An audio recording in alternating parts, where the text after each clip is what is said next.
What's more fun on a hot summer day than taking a dip in a swimming pool? Well, not much. But what if something is living in that pool? Something that's long and green and oh so hungry. And you're on the menu. What's that? You want to be scared? Come with me.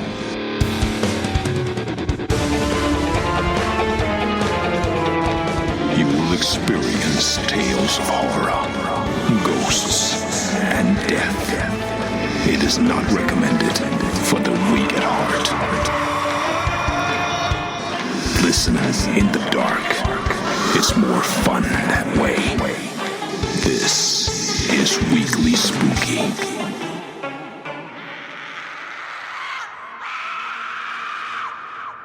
Hello, my spookies.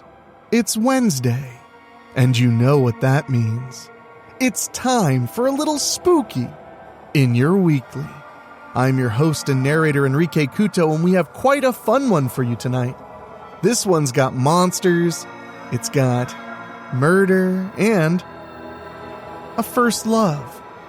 But before we get to that, well, I want to mention I'll be in Pittsburgh this weekend at the Living Dead Fest in Pittsburgh. So if you happen to be stopping by there, keep an eye out for me. I'll be at the Death Cult Press booth helping sell copies of our brand new Freddy's Nightmares book. It should be a lot of fun, and I would love to run into a Pittsburgh spooky while I'm there, if at all possible. Also, over on our Patreon, we've just started the brand new Strickfield series, The April Fool. The first episode just dropped, and another one will be dropping in about a week and a half. When you sign up for us on Patreon, you get 2 shows every single month and our undying gratitude. So if it's time, and I think it is time, to sign up and join the other 106 spookies over at Patreon, just go to WeeklySpooky.com, click on Patreon, and select $1 or more a month to contribute. You really do help us bring the fears to your ears every single week. And I do appreciate it. And if you want to support us in a way that doesn't cost you a single dime, we appreciate that too. You can go to Apple Podcasts or Spotify and leave Weekly Spooky a 5-star rating. It makes a very big difference, and it helps us find other spookies to join in on the cause. And speaking of, if you use Facebook, you can join a group full of spookies like myself, like our authors, and like many of our fans. Just go to Facebook and type in Weekly Spooky's Tomb of Terror. We share memes, scary stories, photos, and so much more. It's a lot of fun, and we'd love to have you there. But now it's getting a little warm out, so I think it's about time to take a dip right after these quick words.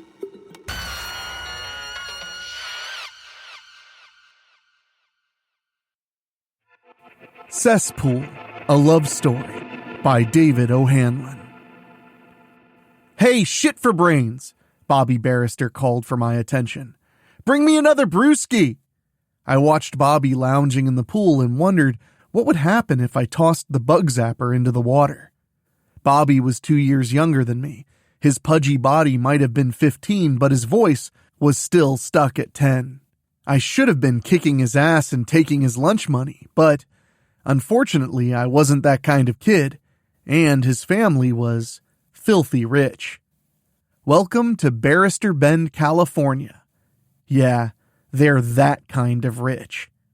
When I was 14, my old man made me start helping him out with his pool cleaning business. That first year sucked. There was a lot to learn, so I shadowed Dad every day. We worked sunup to sundown, 7 days a week. In lieu of a paycheck, he absolved me of any fiscal responsibilities around the house. That's not as unfair as it sounds, considering puberty hit me like a freight train. There was, however, one perk to the job, as I found out that summer. Her name was Lila, and she was worth that penniless year of hard labor. Hey, you deaf? Beer me, Bobby shouted. I'm not bringing you a beer, bucko, I told him as I wound up the vacuum hose. You work for me, Andre. Bobby raised his wraparound shades for effect. I said, go get me a brew, so that's what you're going to do. I'll let the maid know. She does work for you. I pointed to the adjoining hot tub. "And stop whacking off in the jacuzzi, you're screwing up the skimmers." I grabbed what tools I could carry in one trip and left him bitching with that stupid squeaky voice of his. My gaze hung on the bug zapper as I walked past the porch. It was Tuesday, however. I cleaned Lila's pool on Tuesdays, and I wasn't going to miss that just to shock some manners into Bobby, especially considering the prior week's events. I'd been at the mall with my best bud Jamie and his pet Viking. Wolf was an exchange student who came all the way from Sweden with nothing but a backpack and a full blonde beard. He was staying with Jamie for our senior year and had arrived early to acclimate. Wolf was a living, breathing romance novel cover. He was just as tall as I was, and his heavy metal t-shirt strained against the thick cords of muscle beneath. Every girl in Barrister Bend drooled over him. Despite the fact that God clearly loved Wolf more than the rest of us, all that female attention was wasted on him. Wolf turned into a stammering idiot whenever he tried to talk to girls. I almost felt bad for him. Almost. His being a dork kept the playing field level. The mall had the only Chinese food in town, something Wolf had never had and couldn't get enough of since Jamie introduced him to it. That was the excuse Jamie used when he asked for the ride. It was my 4th summer working for Dad, and he let me have the old company truck as a reward. It ensured I always made it to the job while also advertising everywhere I went. It also made me the official wheels for any of Jamie's harebrained schemes. While we sat in the food court listening to the uncomfortably ecstatic groaning of an egg roll devouring Viking, we saw them. Jamie knew I was crazy about Lila. He also knew I was too chicken shit to act on it. Likewise, I knew Jamie had a zipper-busting crush on Lila's best friend, Cassie. She wasn't just out of Jamie's league. She was playing an entirely different game. Cassie won beauty pageants, national ones, and she drove a Porsche. Captain of the swim team, state gymnastics champ. Worst of all, she was a goddamn mathlete. Jamie was a surfer kid 100 miles from the nearest beach. He liked ska, Beavis and Butthead, and could make a bong with just about anything. Wolf finished his food suspiciously fast when he saw the gaggle of gorgeous babes strutting through the mall. He wiped his mouth and suggested we go to the arcade. I wasn't so distracted as not to notice the arcade happened to be in the same direction as Lila and her friends were heading. "What are you two lames playing at?" I asked. "I was thinking Mortal Kombat," Jamie said with a smirk. "You know what I mean." "I'm hurt." Jamie held up his hands defensively. "I can't just want to hang out with my best pals at the most happening spot in town." "It is a very happening spot," Wolf agreed, "and I love the poo-poo platter." "Everyone loves poo-poo platter, Wolf," I told him. "Not everyone eats them at 10 in the morning. Why are we really here?" Jamie rolled his eyes.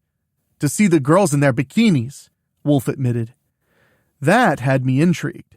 Wolf was very specific in everything he said, probably a side effect of growing up on a glacier and fighting polar bears or whatever the fuck Swedish kids did back home. He said bikini and not swimsuit. Lila always wore a one-piece. That was attention-wrecking enough. I raised my eyebrow. "Spill," I demanded. "I was over at Barrister Park on Thursday, I think." Jamie waved his hands in the air. "Whatever. I rode my board to the park and was sitting behind the tree. You know the one." "The mimosa," I said. "Can we get to the part that brought us to the mall?" "Right, so I smoked a fatty and was just chilling there, enjoying life, looking for shapes in the clouds, the important shit." Jamie leaned on the table conspiratorially. "That's when it happened." "It's about time," I grumbled.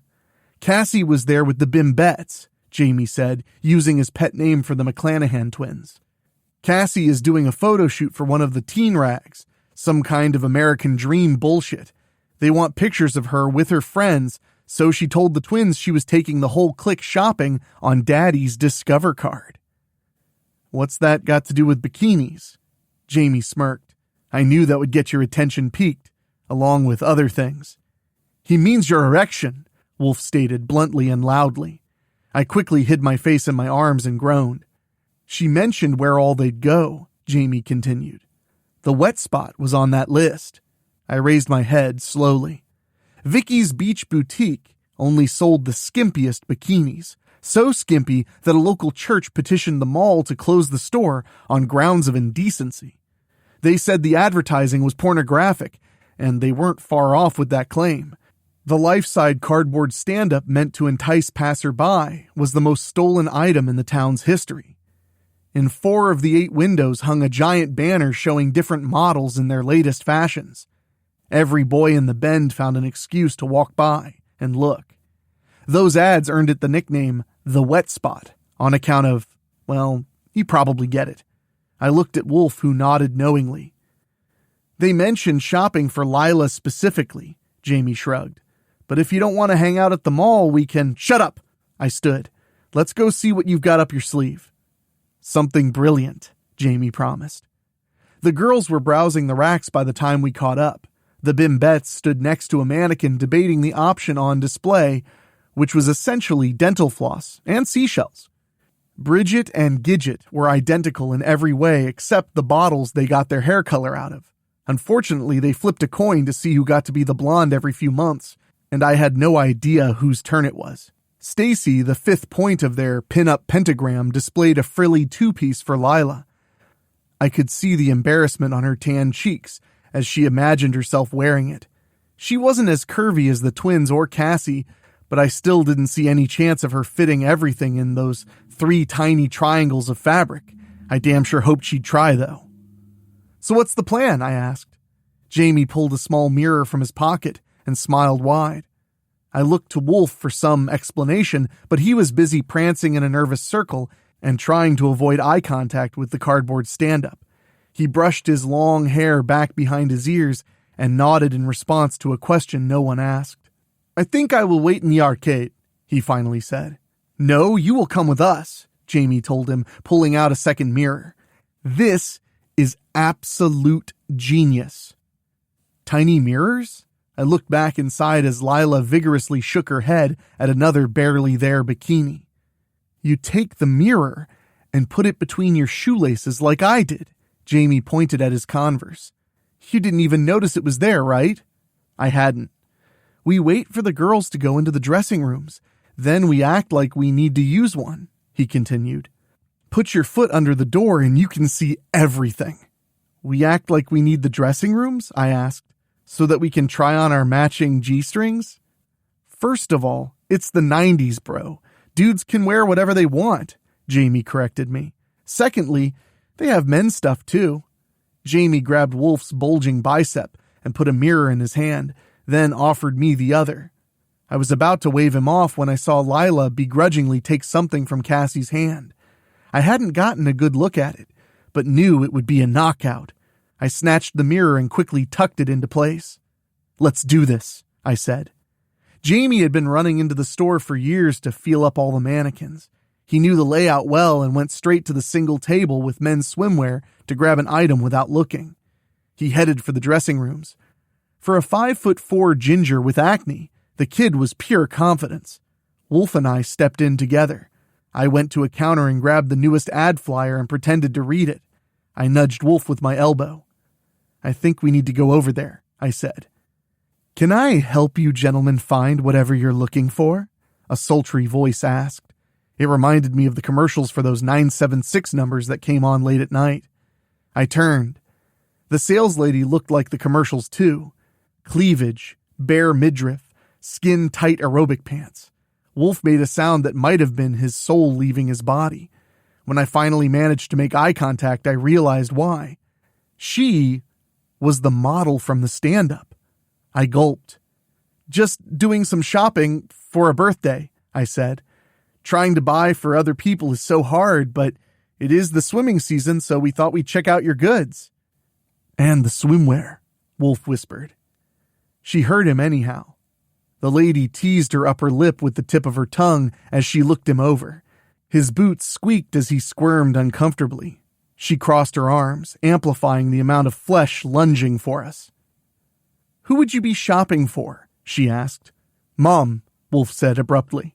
I snapped around to look at him, his cheeks flushed and his face scrunched in a constipated smile. You're Here, shopping for your mother. She raised an eyebrow. We do not have places like this, Wolf explained. No bikinis at all. It is very cold. Is it now? Yes, now, and the rest of the year. Wolf spread his hands wide, fluttering his fingers downward. It's just snow, all the time, so we do not have swimming in my country. We ski a lot. I had never seen a car before I came to America, only skis. Twice a year it is warm, however. I thought she might like American fashion for those days. Both of them? The model asked, with her lips fighting the building laughter. Better get her too. Yes, Wolf agreed with his eyes dancing a jig between the breasts and the exit. A pair would do nicely. You're in luck, she purred. I have a great pair for you. The dire wolf whimpered. So did I. Luckily, the screaming drowned it out. Don't go away. Weekly Spooky will be right back. The three of us looked toward the dressing rooms. I knew damn well it was Jamie's fault. He stumbled backwards, uttering apologies while popping a tiger-striped Speedo like Indiana Jones's whip. An old lady who'd packed 40 years of past her prime into a tiny number that belonged somewhere beyond Thunderdome barreled after him. A wrinkled tit slipped from the studded faux leather top, and she redirected her wild punches to cover the atrocity. Jamie tripped over a mannequin in his retreat, sending it crashing into a table of sunscreen. The containers spilled to the floor and caused enough distraction for me and Wolf to bolt. Jamie scurried to his feet and narrowly avoided being clotheslined by the saleslady. He slid out of the store, and we regrouped at the truck with all of us panting and wheezing with laughter. We took the long way back to Jamie's. The back road skirted the town and allowed us a chance to pass a spliff around before returning him and Wolf to the doldrum of Green Acres reruns and leftover night, with an allotted time period of family games. Jamie's parents were great, in a Mayberry sort of way. Their idea of cutting loose was gambling Hershey's Kisses over a game of Clue. I liked hanging out over there sometimes. It was the closest I got to experiencing a real family unit. Dad worked all the time. It kept his mind off Mom. I didn't have that problem since I couldn't remember her at all. I was thinking about what kind of games she might have made us play if she'd lived, when a dump truck cut me off. I spiked the brakes and looked down the service road it had exited. What's all that? I asked. Signs advising people to keep out and that blasting was in progress alternated down the road as far as I could see through the wake of the truck's departure. The lake, Wolf said. The lake is that way? I pointed. Huh? Wolf squinted through the windshield with bloodshot eyes and shook his head. No, the new one. New one? I started driving again. What do you mean? Remember the mine? Jamie asked. The one we all used to dare each other to go into? Of course. I peeled my tongue from the roof of my mouth several times. We should stop and get some surges. Hell yeah, Jamie agreed. We rode along, stoned out of our gourds for a few more miles before I remembered the conversation. What about the mine, though? Huh? Oh, Jamie giggled.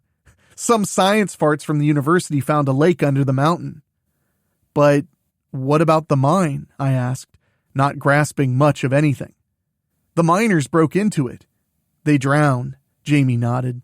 Now the U is trying to explore the lake because no human has seen it in like 1,000,000 years or something. No one except the miners, I reminded him. They're not talking about it, he said, grimly. It was probably just the pot, but I kept thinking about the mysterious underground lake. Dad took me fishing a lot when I was younger. Maybe they'd find some new kind of fish in the ancient waters down there. That'd be cool. Then I could take him there and let him just relax for once. Just him and me catching prehistoric fish. I couldn't remember the last time I'd seen him at peace. We stopped for Surge, which led us all to getting an assortment of munchies. A few minutes later, I was dropping Jamie and Wolf off and already halfway through a bag of paw-shaped Cheetos. Jamie came around the truck and reached in for my hand. You need this more than I do. He pushed the balled-up Speedo into my palm. When you go to clean Lila's pool, suggest taking a swim with her. Then you drop trow to reveal this bad boy. It's guaranteed to work. Of course, I snickered. When have you ever had a bad plan? Exactly, Jamie smiled. Life doesn't get any better than this, bud. Trust me. And that's where my mind was as I finished loading the truck outside Bobby's place. The anticipation killed me all week long. I was finally going to find out which bikini she'd picked. I drove over, fighting the urge to speed the whole way. I was 2 blocks from Lila's when the CB crackled, and I heard Dad's voice calling for me. I picked up the mic. Go ahead, Dad. Fred won't be making it to work tomorrow, he said. Something was wrong with his voice, a darkness to it. No biggie, I assured him. I can cover his load until he's feeling better. Must be a hell of a cold for him to miss work. It isn't a cold, Dad said. I felt my entire body clench up. I pulled to the curb and put the truck in park. Dad spoke directly, always to the point, but not this time. I stared at the CB. Andre, I need you to make a detour, he said. Swing over to the Vallejo place. I did the mental math on the drive time.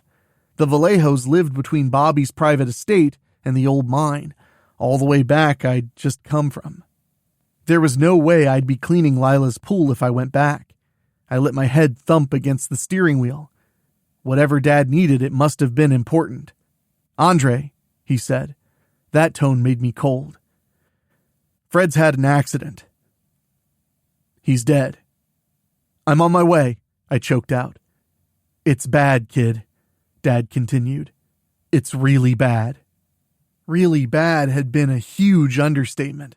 The paramedics rolled the gurney to the back of the ambulance, carrying a plastic bag barely large enough for a bowling ball. That was all they could retrieve. The rest of Fred Lentz was drifting in the pool.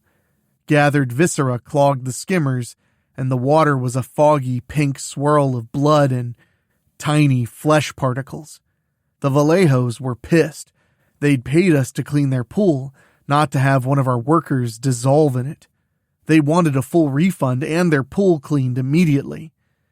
You've got to have priorities in life, after all. How do we even start? I asked Dad, staring at a little strip of Fred that bobbed like a minnow just below the surface. I mean, shit. Yeah, shit. Dad shook his head. I got a truck coming to drain the water. A couple of deputies are going to stick around to bag the... Fred. Right. I started gathering my tools, not knowing what else I could do. I didn't sleep that night. Fred was cool as hell and an all-around great guy. The last person on earth to deserve whatever it was that happened to him. Dad stayed up to research every chemical we used to find out if there were any similar accidents, but came up with nothing. There was no reason for what happened, or any excuse for it to have happened to Fred. While Dad couldn't find any evidence that Fred's accident had anything to do with our chemicals, there wasn't any to the contrary either. He promised double time to anyone who stayed. 2 still quit. Who could blame them? Either way, it took the rest of us the entire week to get caught up on the backlog created by the emergency servicing of the Vallejo pool. Everywhere I looked, it was all stained with the same pink hue of the water. Tuesday morning, I laid on my unslept-in bed and thumbed through the stack of college brochures I'd been collecting. I never really thought about my future, but I was willing to consider any option to run from my present. Go to school or end up meat jelly in a pool skimmer. Life is full of tough choices. I went out to the truck and began driving without checking the schedule. Dad had left at dawn to get an early start on his share of the workload. Guess everybody copes differently. I grabbed the clipboard off my dash. There was a note from Dad telling me he was springing for Dino Burger on our lunch break. Thinking about those monstrous half-pound burgers reminded me of how long it had been since I managed to eat. I pulled Dad's Post-it note from the board to reveal my first stop. The tires squealed as the truck slid to a stop. I'd been driving the wrong way. If there was a better way to take my mind off Fred than Dino Burger, well, it was Lila. I stomped the gas, sending up twin pillars of smoke as I cut a U-turn. Excitement overrode common sense, and I went through the back gate without any of my equipment. There she was, sitting on the diving board with her painted toes swirling in the water. I gawked at her stupidly and then managed a wave that completed the look. As usual, she looked like a goddess. And as usual, she wore the exact same pink and teal one-piece bathing suit. Part of me was disappointed. Unfortunately, it wasn't the part shrouded by just thin nylon shorts. She looked gorgeous anyway. I stammered. I can come back if you're still swimming. I'm not. There was something off about her voice. I was thinking about it, have been all week. Oh, I sighed. I'm sorry, I should have been by last week. There was an accident. I know. Lila pulled her feet up to the board and hugged her knees.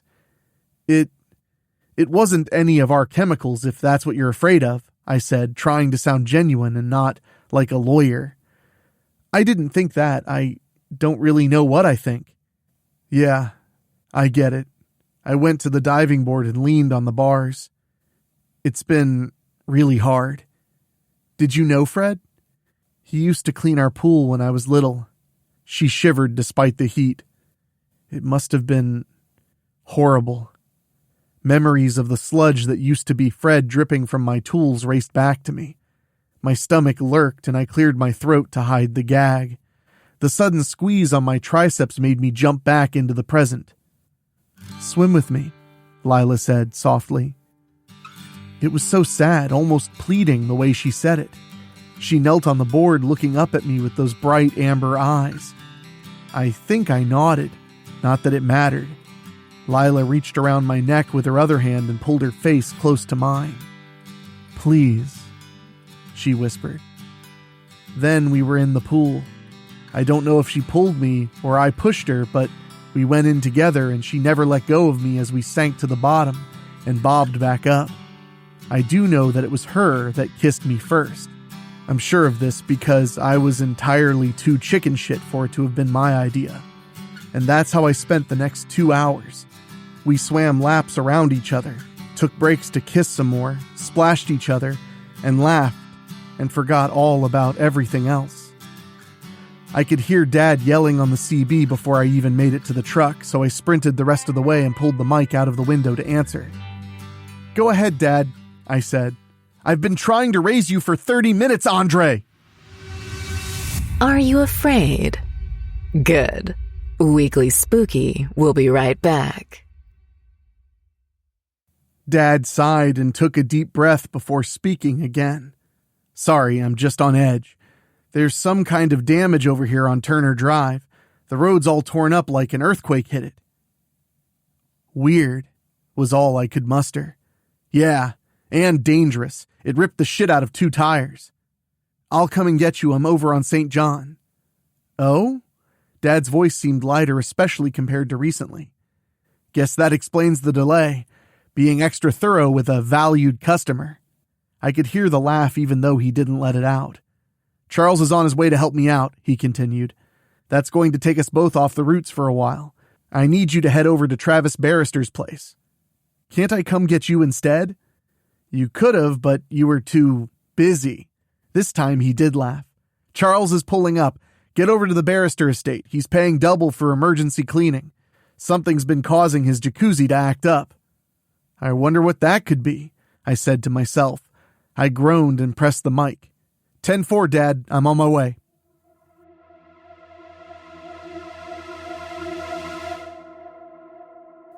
I grabbed the shop vac and headed into the backyard, knowing damn well what was causing the problems. I glanced at the bug zapper, then groaned. There was the source of the problem. Really, Bobby? I shouted. It's broken and you're still getting in to beat it? Bobby sat in the jacuzzi with his back turned to me. He didn't respond. I sat the vacuum down and walked over to him, calling his name repeatedly, but still getting no response. The water looked off. I tapped his shoulder with my foot. Bobby's head lolled backwards. I screamed and jumped up and away. I slipped, landing flat on my ass. His eyes were rolled back in his head, and his face was shriveled. His lips were pulled back from his still chattering teeth. I hooked him under his armpits and pulled him up. Then he went back in. I pulled harder. The jacuzzi tugged him back with greater force. I kicked off my flip-flops to get traction and jerked him from the tub. "Hold on, Bobby! I'm gonna get—" Fuck! The pulpy green tube protruding from the water had completely engulfed Bobby's genitals. It dragged him back toward the water. Tiny holes puckered along its length like mouths, gasping noisily for air. Bobby's torso was sunken in. My eyes jumped back to the thing attached to his crotch. That's when I noticed his legs. They were deflated balloons, slithering up higher and higher as they disappeared into the alien appendage. His chest collapsed suddenly with a gunshot snap of his ribcage, collapsing instantly. The thing slurped in the rest of his insides, then more of his outsides. I ran to the truck and threw open the door before looking back. I couldn't let it eat Bobby, mostly because I'd get blamed. I noticed the white jug strapped to the toolbox. The chemical was so reactive to everything that we only used it in emergencies. I think cock-eating pool monsters from hell count as an emergency. I grabbed it in 2 smaller bottles before running clumsily to the poolside. The creature had sucked Bobby into his armpits by then. I dumped the small bottles into the big jug, exactly like Dad told me never to do. I twisted on the lid, praying he hadn't been over-exaggerating, and tossed it into the hot tub. He had not been over-exaggerating. The boom reverberated through all my organs, and the blast sent a geyser of water 30 feet straight up. Bits of green, spongy flesh splattered everything poolside, including me. The ground rumbled and the concrete cracked around me, lifting in huge, craggy chunks. The tentacle lifted away from Bobby's crotch and angled itself towards me. Circular rows of soft, flexible spines lined the meat tube. The appendage spasmed, then coughed. It pulsed hard and unleashed a stream of blood and chunky visceral remains over my body before collapsing and sinking into the retreating water. I stared down at the bits of Bobby, dripping off me. It was the same thing that got Fred.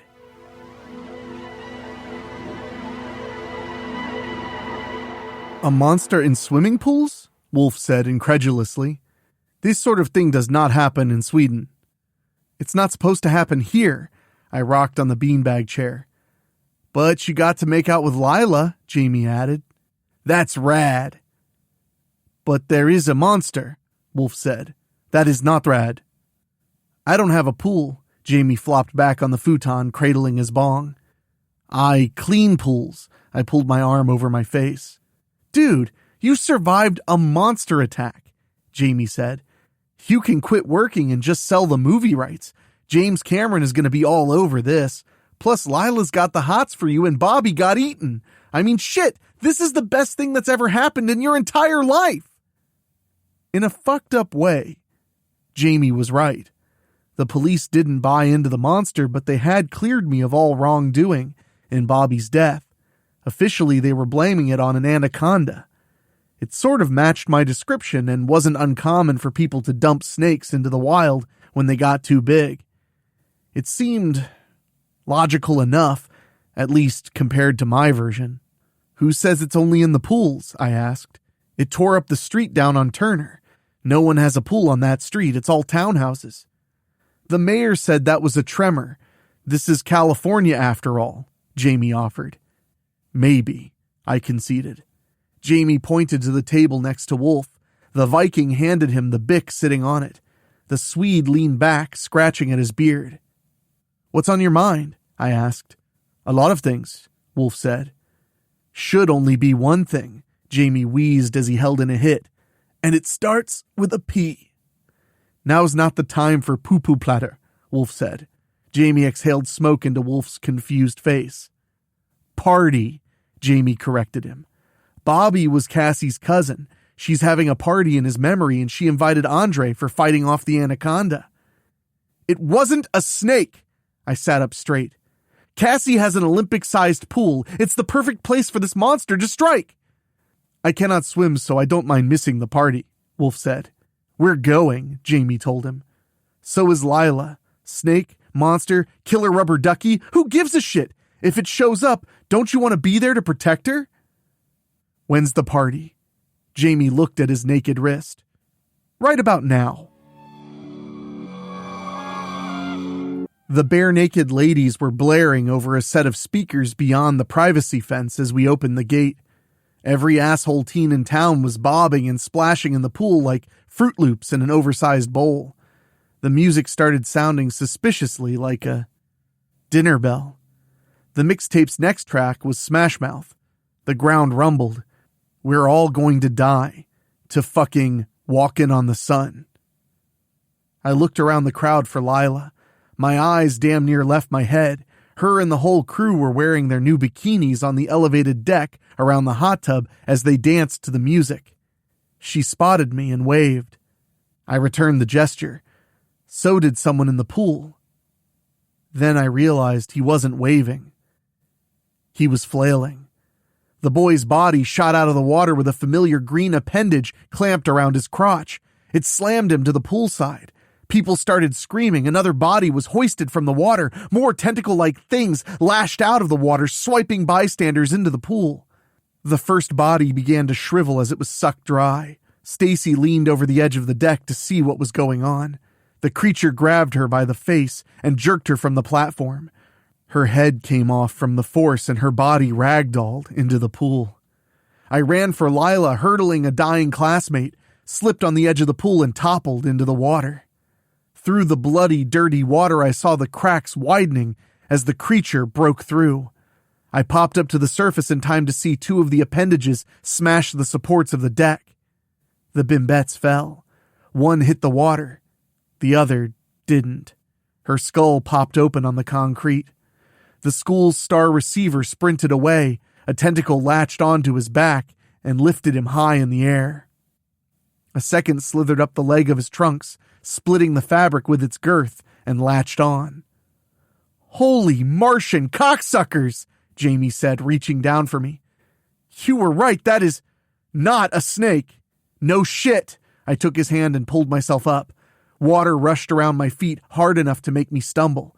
I turned to see the dripping body of the beast break the surface. It was like a booger, covered in a vegetarian mullet of lush moss. The thing beached itself. Nearly 24 of its appendages fed off the assorted teenage prey. A mangled, scorched tentacle rushed toward me in recognition. It sucked onto my chest and whipped me from my feet, bringing me towards the main body of the monstrosity. Nourish me, it growled in a strangled, boisterous voice. The face of the creature was a mass of thousands of twitching eye stalks and curling petals that formed the lips of hundreds of synchronized mouths. Nourish me, it demanded. One of the tubular mouths stretched open wide beneath my junk. Get away from him, Wolf shouted. I hit the ground hard. Something broke, but everything hurt. Green, opaque slime showered over my crumpled form. I rolled over and saw Wolf holding a double-edged axe. The chlorophyll-like arterial spray of the hacked tendril dripped from his beard and across the lettering of his mortuary t-shirt. Why do you have an axe? I muttered. Because I'm Swedish, he said coolly. Another appendage swiped at him, and he took it apart with swift chops. His muscles throbbed as he fought off each successive attack. I spotted Lila struggling to pull Cassie back onto the deck. It teetered wildly. I cried out for Lila before I saw the bone sticking out of my forearm. Then I just cried. I tried to ignore it and sped up the stairs to the deck. I gave another look to Wolf. The creature had knocked his axe away, and 2 tentacles rushed for a drink of his Swedish nectar. Wolf caught one with each hand and wrestled them away, his sleeves split from the effort. No wonder chicks dug him. I have a plan, Jamie shouted, making me as nervous as the monster. I reached down with my good arm to help Lila pull Cassie up. Her skimpy top hadn't survived the jostling of her fall over the edge. Water cascaded over her bare curves from... Oh, shit! I looked over my shoulder to the tilting jacuzzi. Its anchors cracked from the boards, and the entire unit came sliding towards us. I grabbed Lila around the waist, pushed off the deck, and kissed her all the way down to the pool below. The hot tub broke free and followed us over the edge. Lila kicked off the bottom, redirecting us before we were crushed. We came to the surface together. Cassie was nowhere to be seen. Lumber exploded, the deck fell, sending a wave splashing over us. Wolf sailed overhead, crashing through a refreshment table. Lila draped her arms around my neck. I kicked my feet until we reached the edge of the pool. Cassie erupted from the water, in the grasp of a verdant tendril. "Nourish me," the creature bellowed. "Eat this!" Jamie shouted from the window of my truck. The engine roared as he raced into the thing's face. The old Ford struck with a sickening splat, followed by the crunching of steel. The tires spun on the wet concrete. Jamie kept the pedal down. He screamed. The monster screamed back. The truck's ass swung side to side. The engine struggled to stay in the fight. The remaining tentacles smacked against the truck, trying to get a bite of the strange new animal attacking it. Jamie clambered out the back window into the bed. The thing lanced an appendage for Jamie's groin. He dived away before it could latch on. He wrestled the bick from his junkos and struck it to the gas trail. Lila pushed me under before the truck exploded. The cloudy water illuminated in an orange flash. We bobbed up into a rainstorm of metal and monster chunks. The creature slid backwards into the water. Its front half was a smoldering crater as it disappeared back into the pool. I let out an embarrassing screech as something clasped my arm. I looked up at Wolf, who smiled serenely before wrenching me and Lila from the pool with ease. Jamie limped over to join us. "It looked like a giant nug," he said, slumping down beside me. "Then it hit me. Just spark the bowl." Lila and I stared at him incredulously. Wolf snapped his finger. "Like the bong!"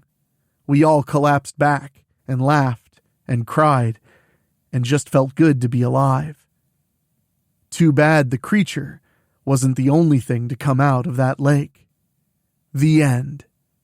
For now.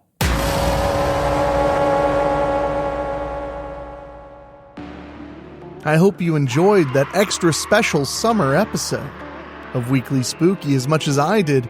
Big thank you to David O'Hanlon for the story and also for writing our Babysitter Massacre books, which you can listen to free here on Weekly Spooky by just doing a simple search at WeeklySpooky.com, or you can buy the books over on Amazon. Just punch in Babysitter Massacre and you'll find a whole bunch of fun reading. And while you're over at WeeklySpooky.com, remember to join our Patreon for as little as $1 a month. You can help us keep the show going and get 2 bonus shows for each month that you're signed up.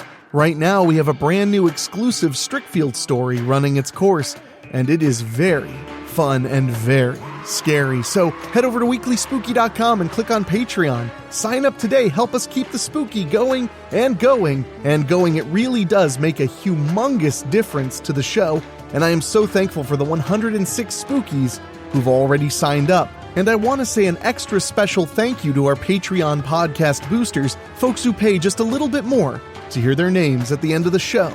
And they are Johnny Nix, John Callan, Bobbletopia.com, Jenny Green, Brent McCullough, Karen Weemet, Jack Kerr, and Craig Cohen. Thank you all so much, and if you want to hear your name at the end of the show, just head over to WeeklySpooky.com, click on Patreon, and select a tier at $15 a month or higher.